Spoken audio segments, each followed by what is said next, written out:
नमस्कार विद्यार्थियों, मैं Mahendra fast and last study YouTube पर आपका हार्दिक स्वागत करता हूं। हमने पिछली क्लास के अंदर भारतीय संविधान की जो अनुसूचियां थी उनका चैप्टर पढ़ा था। यानी वो चैप्टर उसी क्लास में कंप्लीट हो गया था। 8-10 मिनट की क्लास थी।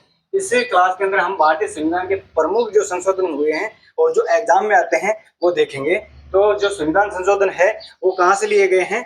दक्षिण अफ्रीका के जो संविधान है वहां से हमारे संविधान में सम्मिलित किया गया है, जिसका अनुच्छेद है 368। तो संविधान संशोधन की जो प्रक्रिया है वो कहाँ है? भाग तो पूछ लिया जाए तो 18 बताना है, अनुच्छेद पूछ लिया जाए तो 368 बताना है, और भारतीय संविधान में सम्मिलित कब किया गया है? तो ये दक्षिण अफ्रीका के संविधान से हमारे भारतीय संविधान में सम्मिलित किया गया है। अब बात करें कि प्रथम जो संविधान संशोधन हुआ था उसके तहत क्या चीजें हुई, क्या परिवर्तन हुआ, वो देखते हैं। भारत का जो प्रथम संविधान संशोधन हुआ था, भारत का प्रथम संविधान संशोधित क्यों करना पड़ा? क्योंकि चीजें हैं वो ऐड होती जाती हैं। जैसे जनसंख्या क्या है, जैसे जनसंख्या बढ़ती जाती है तो जनसंख्या के अनुसार ही हमें कानून बनाने पड़ते हैं, यानी संसद के द्वारा कानून बनाए जाते हैं। तो कानून हमारी जैसी जैसी आवश्यकता बढ़ती जाती है उसी के आधार पर इनमें संशोधन होते जाते हैं। जबकि अनुच्छेद हैं वो 355 है, उन्हीं के भाग बना दिए जाते हैं, यानी उपभाग बना दिए जाते हैं। जितने हमारी अनुसूचियां हैं तो अनुसूचियों में भी डिवाइड कर दिया जाता है, उनमें भी या तो जोड़ दिया जाता है या फिर उनमें विभाजित करके कोई चीज ऐड कर दी जाती है। वैसे ही भाग हैं, ठीक है, तो ऐसे जोड़ा जाता है। तो संविधान संशोधन के माध्यम से क्या क्या चीजें जुड़ रही हैं वो चीजें देखेंगे। तो पहला जो संविधान संशोधन यानी कि जो प्रथम संविधान संशोधन हुआ था वो कब हुआ था? 1951 में हुआ था। यानी 1951 के तहत क्या हुआ था? 9वीं जो अनुसूची थी, यानी उस समय मूल संविधान बनकर हमारा तैयार हुआ था और तैयार होने के बाद लागू हुआ था। उस समय तक 8 अनुसूचियां थी। उसके बाद ये पहला संशोधन हुआ तो उसके माध्यम से अनुसूची है उसकी संख्या बढ़ाई गई। 9वीं अनुसूची के रूप में इसको जोड़ा गया था। यानी प्रथम संविधान संशोधन 1951 में हुआ था। उसके तहत 9वीं अनुसूची है वो भारतीय संविधान में जोड़ी गई थी। जो किनसे संबंधित थी? यानी भूमि सुधार से संबंधित थी। यानी भूमि जो सुधार थी, यानी भूमि सुधार का जो मामला था वो न्यायालय के अंदर नहीं जाता था। यानी जो भी लड़ाई झगड़े हो जाते थे वो न्यायालय के अंदर नहीं ले जाया जा सकता था। उसके बाद इस अनुसूची में जोड़ने के बाद, इस संविधान संशोधन करने के बाद अब वर्तमान समय तक की भी क्या है, न्यायालय के अंदर हम भूमि के जो भी विवाद होते हैं वो कहाँ ले जा सकते हैं? न्यायालय में ले जा सकते हैं। उनके तहत हमारी जो जो मौलिक अधिकार है वो हमें मिले हुए हैं। मौलिक अधिकार की तरह ही ये अधिकार हमें 9वीं अनुसूची में प्रथम संविधान संशोधन के तहत मिला है। उसके बाद अगला जो संविधान है मोस्ट इंपोर्टेंट वो है 7वां संविधान संशोधन 1956 में हुआ था, जिसके तहत क्या किया गया था? यानी उस समय 14 राज्य थे, 6 केंद्र शासित प्रदेश है, यानी यूटी, ठीक है, अंग्रेजी में बोलते हैं इनको यूटी। और क्या किया गया था इसके अंदर? 2 या 2 से अधिक, यानी 2 या 2 से अधिक जो राज्य हैं, यानी एक राज्य मान लीजिए कि राजस्थान है, दूसरा राज्य इसका जो पड़ोसी राज्य है पंजाब हुआ, हरियाणा हुआ, तो ऐसे 2 राज्यों का एक ही क्या कर दिया गया? उच्च न्यायालय कर दिया गया। प्रावधान इस संविधान संशोधन के तहत किया गया। यानी कि कम जनसंख्या है और वहां पर उच्च न्यायालय की आवश्यकता पड़ती है तो वो पास वाले क्या कर सकते हैं? उच्च न्यायालय के अंदर मतलब अपने मामले हैं वो दाखिल कर सकते हैं। तो ये जो 2 या 2 से अधिक जो राज्य थे उनको क्या दे दिया गया है? एक ही क्या दे दिया गया? उच्च न्यायालय दे दिया गया। जैसे अब वर्तमान समय में कितने हैं? लगभग 25 उच्च न्यायालय हैं, ठीक है। तो ये 25 उच्च न्यायालय इसके तहत दिए गए थे। उसके बाद आता है अगला संविधान संशोधन, 31वां संविधान संशोधन। ये हुआ था 1973 के अंदर। इसमें क्या किया गया था? लोकसभा की सीटें उस समय 525 हुआ करती थी, उनको बढ़ाकर 545 कर दिया गया था। जिसके अंदर क्या हुआ था कि 2 सीटें तो एंग्लो इंडियन है उनकी हुआ करती थी और 500 जो 43 सीटें थी वो क्या किया, वो जीत कर आना पड़ता था। यानी जो चुनाव जीत कर आना पड़ता था, ठीक है। यानी 543 तो वो हो गई और 2 कौन से हो गई? Anglo Indian. एंग्लो इंडियन का मतलब ये हुआ कि अंग्रेज पुरुष होना चाहिए और महिलाएं भारतीय होनी चाहिए, क्योंकि अंग्रेजों का उस समय हम अब अंग्रेजों के अधीन ही तो थे। यानी उपनिवेशित कहलाता था उस समय का जो भारत। तो उस समय क्या हुआ था, यानी अंग्रेज भी तो यहाँ पर थे, तो उन्होंने क्या कर लिया था? भारतीयों की जो नारियां थी उनसे विवाह कर लिया था। इस कारण एंग्लो इंडियन, ठीक है, एंग्लो इंडियन। एंग्लो यानी अंग्रेज और इंडियन यानी जो भारतीय महिला होती थी वो, तो वो भी चुनकर जाते थे इस लोकसभा के अंदर। यानी हम लोकतंत्र है, लोकतंत्र का मतलब तो समझ गए होंगे कि जो पिछले वीडियो है उनके अंदर भी मैंने बताया था कि लोकतंत्र का मतलब यहाँ राजा का पुत्र राजा नहीं बन सकता। यहाँ पर अलग व्यक्ति क्या बनता है? शासन करता है, वो अलग लोकतंत्र है। पहले गणतंत्र था, गणतंत्र का मतलब राजा का पुत्र राजा ही उत्तराधिकारी बनता था। इस समय क्या है? लोकतंत्र है, यानी दूसरा व्यक्ति क्या बन सकता है? अगर चीजों का गलत उपयोग करता है तो वो क्या कर सकता है? यानी हमारी जो जनता है वो मिलकर दूसरे व्यक्ति को चुन सकती है। तो वो प्रक्रिया थी इसके अंदर। यानी इन जो सीटों का बढ़ाकर कितनी कर दी गई थी? जो 543 यानी 545 कर दी गई थी। तो 2 जो एंग्लो इंडियंस है वो भी समझे होंगे आप। इस एंग्लो इंडियंस को वर्तमान समय में जो मोदी सरकार है उसने इन दोनों सीटों को हटा भी दिया है। तो ये 2 सीटें वर्तमान में कम हो गई है। वर्तमान समय में पूछ ली जाए तो 543 हैं। इन 543 में अब होने वाले हैं लोकसभा के चुनाव जो इन्हीं ही सीटों पर होंगे। उसके बाद देखते हैं 36वां संविधान संशोधन 1975 में। इसके तहत क्या हुआ था, जो सिक्किम था, यानी सिक्किम को राज्य का दर्जा दिया गया था, 22वें राज्य के रूप में इसको दर्जा दिया गया था। जो भूटान है, नेपाल है, उनके मध्य के अंदर है ना सिक्किम राज्य, सबसे मतलब गोवा से बड़ा है। लेकिन यहाँ जो ये सिक्किम राज्य है, इसको 22वां जो राज्य घोषित किया था, कब किया गया था, 1975 में। ये सन पूछी जाती हैं। जो पूछे जाने वाले पर्सन है वही आपको समझ में आ रहे होंगे कि कौन कौन से संविधान संशोधन के तहत क्या क्या चीजें जुड़ी हैं। उसके बाद देखते हैं 42वां संविधान संशोधन 1976 में। इस समय इंदिरा गांधी की सरकार थी। इंदिरा गांधी है वो तानाशाह की रूप में मान सकते हैं, या फिर अपने ही आधार पर क्या चला रही थी, यानी व्यवस्था चला रही थी। तो वो चीजें हैं यहाँ पर। इसको हम लघु संविधान के नाम से जान सकते हैं, मिनी संविधान के नाम से जान सकते हैं, क्योंकि इसके अंदर सबसे ज्यादा संविधान संशोधन हुए थे। उन्हीं के द्वारा क्या है, अलग अलग चीजें हैं वो अलग अलग क्या की गई थी, जोड़ी गई थी। तो इसमें हम अगर बात करें कि जो 42वां संविधान संशोधन है उसके तहत तो चीजें जोड़ी गई थी। फिर आती है मोरारजी देसाई की सरकार, वो क्या करती है, फिर इनको गठाने का काम करती है, यानी इनको वापस हटा देती है। तो इंदिरा गांधी की सरकार के समय के देख लेते हैं। तो इंदिरा गांधी का समय तो होगा आपको याद, यानी 66 से लेकर 77 तक का उनका कार्यकाल था। उस समय ये 76 के अंदर क्या होता है, लघु संविधान, 42वां संविधान कह सकते हैं। इसके अंदर मूल कर्तव्य जोड़े गए थे, जो 51 अनुच्छेद 51 के अंदर जोड़े गए थे। याद है ना आपको, पीछे पढ़े हैं हमने। तो मूल कर्तव्य हैं वो जोड़े गए थे। भाग 4 के अंदर अनुच्छेद उसका 51 क्या है, उसके अंदर कितने हैं मूल कर्तव्य। वर्तमान समय में 11 मूल कर्तव्य हैं, जिनमें 2 संविधान संशोधन भी हो चुके हैं। उसके बाद प्रस्तावना है इसी के अंदर। तो इसमें प्रस्तावना थी, उस प्रस्तावना में भी एक बार संविधान संशोधन हुआ है। जो 42वां संविधान संशोधन के तहत 3 शब्द जोड़े गए थे, समाजवादी, पंथनिरपेक्षता, अखंडता, ये 3 शब्द इसके अंदर जोड़े गए थे। उसके बाद देखते हैं इसका एक पॉइंट और है, लोकसभा और विधानसभा। इसका कार्यकाल पहले 5 वर्ष का हुआ करता था। इसी समय क्या हुआ था, आपातकाल लगाई थी। आंतरिक अशांति के तौर पर इन्होंने क्या लगाया था, इंदिरा गांधी ने आपातकाल लगा दिया था भारत के अंदर। तो 352 के तहत लगता है। तो इस 352 के तहत जो आपातकाल लगाया था इंदिरा गांधी ने, उसके तहत जयपुर के अंदर नाहरगढ़ जो किला है, वहां पर सोने के जो ट्रक भर के गए थे यहाँ से, लगभग बहुत सारे ट्रक थे जिनका आज तक पता नहीं है। जैसे चंद्रशेखर आजाद हैं, उनका भी आज तक पता नहीं है कैसे उनकी हत्या हुई थी, कैसे उनकी मृत्यु हुई थी। उसी प्रकार ये भी चीजें हैं।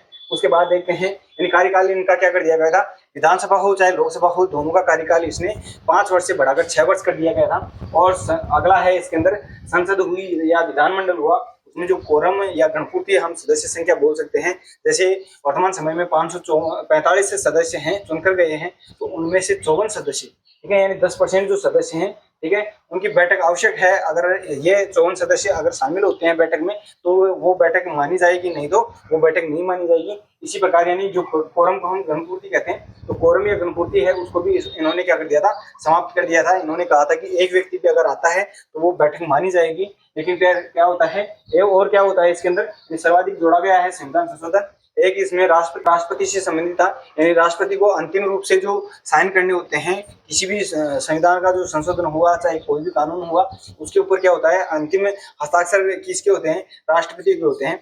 जो क्या करते थे पहले, यानी राष्ट्रपति दोबारा से जो बैठक होती थी उसके समक्ष भेज देते थे।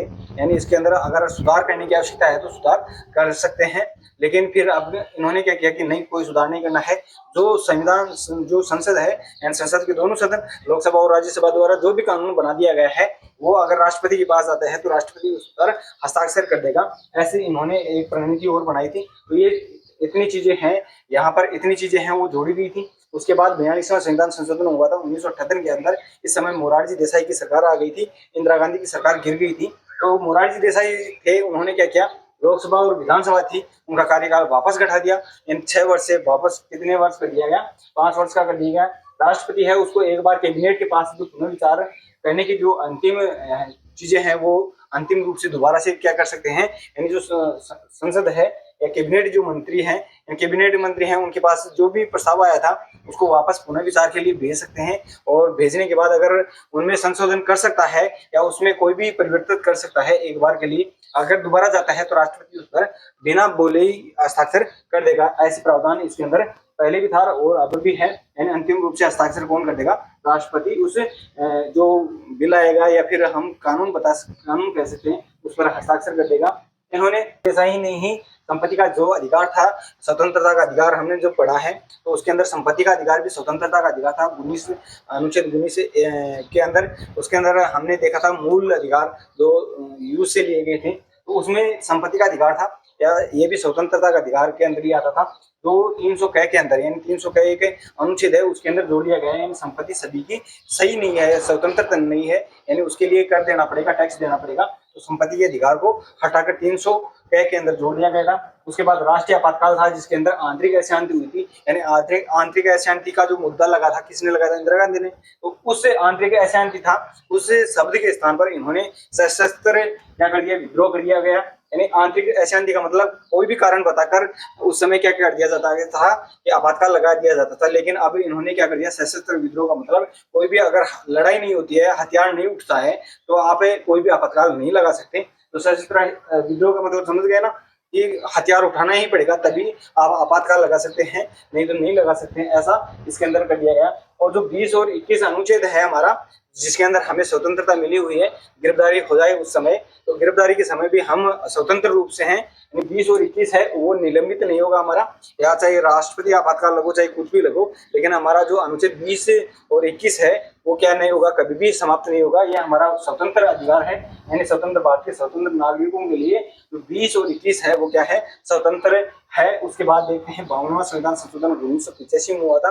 इसमें दल बदल संबंधित थी। इस समय भी मैंने बताया था कि राजीव गांधी की सरकार थी, वो बन नहीं पा रही थी। इस समय कहा गया था कि जो बीजेपी से जीत के आता है और जो कांग्रेस से जीत कर आता है, यानी पार्टी का झंडा उठाकर, जीत तो अलग पार्टी से लिया लेकिन फिर वो दूसरी पार्टी में जाकर सम्मिलित हो जाता था। उसके लिए इन्होंने एक कानून बनाया था, 10वीं अनुसूची बनाई थी। यानी इस 10वीं अनुसूची के अंदर ये कहा गया था कि दल आप बदल नहीं सकते, और इसका अंतिम जो फैसला दिया गया था, उस समय सदन का अध्यक्ष होता है लोकसभा का अध्यक्ष। तो लोकसभा का अध्यक्ष वर्तमान समय में ओम बिरला है, उनका अंतिम हस्ताक्षर कर सकता है कि ये दल बदल सकता है या नहीं बदल सकता। यानी अंतिम निर्णय सदन के जो लोकसभा अध्यक्ष है उनके ऊपर छोड़ दिया गया है। जो दल बदल संबंधी संविधान संशोधन हुआ था, कौन सा? 52वां संविधान संशोधन कब हुआ है? 1985 में हुआ है। उसके बाद 56वां संविधान संशोधन हुआ था 1987 में। इसमें गोवा था, ये गोवा पुर्तगालियों से अब आजाद हो रहा है। ठीक है, गोवा पर सबसे पहले पुर्तगाली आए थे 1458 ईस्वी में, वास्को डी गामा भारत में आया था, जो भारत की खोज के लिए आया था। तो ये अब हो रहा है कब?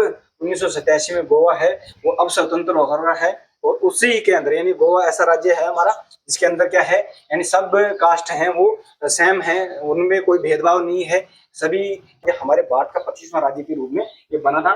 उसके बाद 61वां संविधान संशोधन हुआ था, कब हुआ था? 1989। ठीक है, तो 1989 ईस्वी के अंदर ये 61वां संविधान संशोधन हुआ था।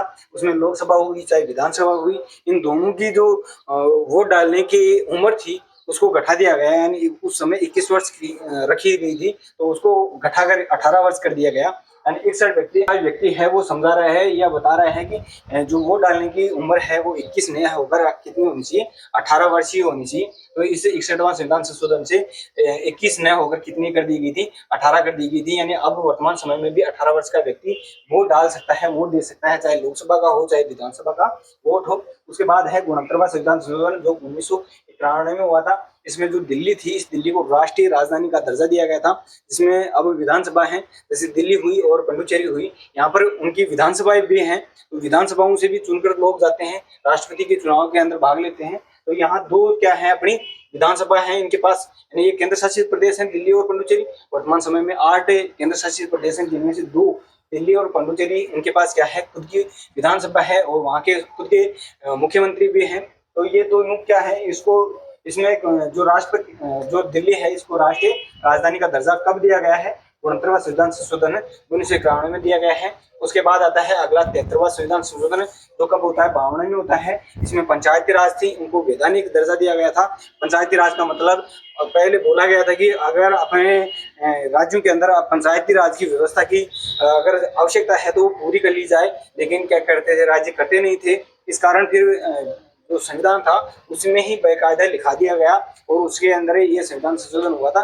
उसके तहत क्या कर दिया गया? इनको वैधानिक दर्जा दे दिया गया, यानी संविधान में ये लागू कर दिया गया कि हर राज्य के अंदर पंचायती राज होना चाहिए। पंचायती राज का मतलब हुआ त्रिस्तर होना चाहिए। जैसे एक तो होता है जिला स्तरीय, एक होता है उपखंड, जैसे हम तहसील स्तर बोल सकते हैं, एक होता है ग्राम पंचायतें। उसके तहत इनको 29 प्रकार के कार्य भी सौंपे गए। 29 प्रकार के कार्यों में जैसे सड़क का निर्माण करवाना, पानी की टंकी बनवाना, ऐसे बहुत सारे कार्य इनको सौंपे गए थे, क्योंकि यहाँ पर सरकार पूछ नहीं सकती तो अपनी पहुंच के लिए इन कार्यों को इनको सौंप दिया गया, इनको पंचायती राज को सौंप दिया गया। कौन से संविधान संशोधन से? 73वें संविधान संशोधन 1952 से इन चीजों को सौंप दिया गया। अगला संविधान संशोधन होता है 74वां संविधान संशोधन, जो होता है 1953 में, यानी 52-53 में ही होता है। 52 में क्या हुआ था? पारित हुआ था, 53 में लागू हुआ था। शहरी स्थानीय निकाय है, जैसे हम नगर पालिका बता सकते हैं, नगर जो पालिका है उसके अंदर फिर इसमें और संशोधन हुआ, तो नगर पालिका है उसको 12वीं अनुसूची में जोड़ा गया था, जबकि जो पंचायती राज था उसको कौन सी अनुसूची में? 11वीं अनुसूची में। हमने अनुसूचियां पढ़ ली हैं और उनसे संबंधित जो संशोधन थे वो भी पढ़ लिए हैं, तो इनको और देख लेते हैं। शहरी स्थानीय निकाय है वो 12वीं अनुसूची में जोड़े गए थे। इनमें 18 कार्य और दे दिए गए, यानी 18 कार्य हैं वो विकास के लिए इनको दे दिए गए 74वें संविधान संशोधन के तहत। उसके बाद होता है 84वां संविधान संशोधन 2001 के अंदर। इसमें क्या था? लोकसभा और जो विधानसभा है उसमें 2026 तक के लिए, यानी फिक्स जो सीटें थी, तो सीटों का बंटवारा हुआ था, तो उन सीटों को क्या कर दिया गया था? फिक्स कर दिया गया था कि 2026 तक हम जितनी भी जनसंख्या बढ़े तो बढ़े, कोई प्रॉब्लम नहीं है, हम 2026 तक कोई भी सीटें नहीं बढ़ाएंगे, यानी 543 ही रखेंगे 2026 तक। अब चुनाव हो रहे हैं 2024 में, तो 2026 तक ये चुनाव है वो इतने ही सीटों पर होंगे। आगे के जो चुनाव होंगे वो फिर इनमें संशोधन होगी, जितनी भी जनसंख्या होगी उसके अनुपात में और सीटें बढ़ जाएंगी, और फिर क्या हो जाएगा? यानी 2026 से फिर और आगे फिक्स कर दिया जाएगा कि इतने समय तक हम लोकसभा और विधानसभा की सीटें हैं वो इतने समय तक फिक्स रखेंगे। तो ये 84। अगला है 86वां संविधान संशोधन 2002। इसमें क्या हुआ था? मूल अधिकार था। इस मूल अधिकार में शिक्षा से संबंधित है, यानी मूल अधिकार हम कहाँ से लिए हैं? संयुक्त राष्ट्र अमेरिका से लिए हुए हैं, यानी संयुक्त राष्ट्र अमेरिका है उसके संविधान से हमने मूल अधिकार लिए हैं। उसके अंदर शिक्षा था, यानी अनुच्छेद 21A है वो शिक्षा से संबंधित है। शिक्षा से संबंधित का मतलब जो शिक्षा है वो अनिवार्य रूप से मिलेगी, और क्या मिलेगी? निःशुल्क मिलेगी। तो वो चीजें इसके अंदर दे रखी हैं। उसके बाद नीति निर्देशक तत्व है, उसका एक अनुच्छेद है 45, उसके अंदर भी शिक्षा से संबंधित बातें बता रखी हैं। 0 से लेकर 6 वर्ष के जो बालक बालिका होगी उसके लिए क्या है? राज्य की जो सरकारें होंगी, यानी फिर समवर्ती सूची के अंदर कर दिया गया था। पहले केंद्र सरकार की हुआ करती थी, फिर राज्य सरकार की थी, फिर राज्य सरकार और इन दोनों को मिलाकर समवर्ती सूची में पीछे हमने पढ़ा है, समवर्ती सूची में कर दिया गया था। तो ये समवर्ती सूची का विषय है शिक्षा। तो इस शिक्षा को क्या कर दिया गया था? 0 से 6 वर्ष के लिए निःशुल्क जो बच्चे होते हैं, जो छोटे जाते हैं, आंगनबाड़ी के अंदर जाते हैं, तो उनके लिए क्या कर दिया गया था? निःशुल्क और अनिवार्य रूप से कर दिया गया था। फिर जो अपने मूल कर्तव्य हैं, मूल कर्तव्य का मतलब नागरिकों को दिए गए हैं, यानी गार्जियन को दिए गए हैं, माता पिता को दिए गए हैं। माता पिता क्या करेगा? अपने बच्चों को क्या करेगा? स्कूल में डालेगा। 6 से जो 14 वर्ष के बच्चे हैं उनको अनिवार्य रूप से शिक्षा दिलवाएगा। तो ये कार्य है, तो ये कार्य 86 संविधान संशोधन 2002 से हुआ है। मूल कर्तव्य हो गए, मूल अधिकार हो गए, नीति निर्देशक तत्व हो गए, और तीनों के मैंने तीनों से संबंधित जो अनुच्छेद हैं वो भी बताए हैं, ठीक है। और इस 86 संविधान संशोधन 2002 के तहत जो मूल कर्तव्य 51 के अंदर 11वां जो मूल कर्तव्य जुड़ा था वो इस संविधान संशोधन के तहत जुड़ा था। उससे पहले 10 जुड़े थे, और उससे पहले मूल संविधान में थे ही नहीं। जो मूल कर्तव्य हमने पहले पढ़ लिए हैं। उसके बाद 51वां संविधान संशोधन 2003 में हुआ है। इसमें राज्यों के अंदर मंत्रिपरिषद होती है, तो इस मंत्रिपरिषद में क्या था? अधिकतम संख्या है वो 15% क्या बना सकते हैं? कैबिनेट मंत्री बना सकते हैं। यानी जैसे राजस्थान की जो विधानसभा है उसमें जो विधानसभा की सीटें कितनी है? 200, तो 200 में 15% लोग क्या बना सकते हैं? कैबिनेट मंत्री बना सकते हैं, जिनको अलग अलग विभाग दिए जाते हैं, तो वो 15% ही हो सकते हैं। यानी 200 के 200 क्या नहीं हो सकते? कैबिनेट मंत्री नहीं बन सकते, कोई भी जो कार्यभार है वो संभाल नहीं सकते। 15% लोग ही क्या कर सकते हैं? कैबिनेट मंत्री के हिस्से होते हैं, वैसे ही केंद्र में होते हैं। उसके बाद देखते हैं 52वां संविधान संशोधन 2003। इसमें 8वीं अनुसूची जुड़ी गई थी। 8वीं अनुसूची भाषा से संबंधित है। इसमें जो 4 भाषाएं थी, अंतिम भाषाएं थी 52वां संविधान संशोधन से जुड़ी थी, तो वो 4 भाषाएं जैसे हमने ट्रिक के माध्यम से भी पढ़ा था, बूढ़ी डोगरी मेथी कागज हो गई। बूढ़ी यानी बोडो, डोगरी और मेथी यानी मैथिली और संथाली, ये 4 भाषाएं हैं वो बाद में जोड़ी गई थी। तो ये 52वां संविधान संशोधन से जोड़ी गई थी। उससे पहले कितनी जोड़ी गई थी? 3 जोड़ी गई थी। 71वां संविधान संशोधन से, और उससे पहले 21वां संविधान संशोधन से एक सिंधी भाषा थी जो 15वीं भाषा जोड़ी थी। मूल संविधान में कितनी थी? 14 भाषाएं थी। तो ये चीजें हमने पिछली क्लास में कवर कर ली हैं, तो उन वीडियो को भी आप देखिए। जैसे उसके बाद है 100वां संविधान संशोधन जो 2005 में हुआ था। इसमें क्या हुआ था? बांग्लादेश थी, यानी बांग्लादेश को हमारे भारत के द्वारा भूमि स्थानांतरित की गई थी। तो ये 16 संविधान संशोधन के माध्यम से ये कार्य हुआ था। इसमें क्या किया गया था? भारत के द्वारा भूमि किसको दी गई थी? बांग्लादेश को। बांग्लादेश को 1971 ईस्वी के अंदर हमारे भारत ने ही सहयोग से ही पाकिस्तान से अलग होकर बांग्लादेश नया देश बना था। तो ये इसको अब इस संविधान संशोधन से क्या दिया गया है, भूमि दी गई है। उसके बाद 101वां संविधान संशोधन होता है जिसमें जीएसटी संबंधित है, यानी जो भारत है, इस भारत में 28 प्रकार के कर हुआ करते थे, उन सभी को हटाकर मोदी सरकार ने एक ही कर रख दिया, जीएसटी। ठीक है, ये लागू होता है फिर कब, यानी 1 जुलाई 2017 को लागू होता है। इसी के साथ हमारी जो क्लास है वो कंप्लीट होती है। भारतीय संविधान के जो प्रमुख संशोधन थे वो मैंने आपको अच्छे तरह से समझाने की पूरी कोशिश की है और आपको समझ में भी आए होंगे। ऐसे ही हमारे फुल स्पीड से जो चीज़ें आपको कवर कर चुके हैं आप, उन्हीं लोगों के लिए ज़्यादा है ये पावरफुल। तो उन लोगों के लिए मैं आपसे रिक्वेस्ट करूं कि मैं आपको इतनी जल्दी चीज़ें दे रहा हूं, तो आप भी मेरी जो क्लास है उसको लाइक, शेयर और कमेंट जरूर करते रहे और आगे से आगे बढ़ाएं, सब्सक्राइब करवाएं। आपके सहयोग से ही ये चैनल आगे बढ़ने वाला है। जैसे इतना ही, अगर आपको क्लासें अच्छी लगती हैं तो क्लास को शेयर जरूर करें और अगर चैनल के ऊपर नए हैं तो चैनल को सब्सक्राइब करें। जय हिंद, जय भारत, वंदे मातरम।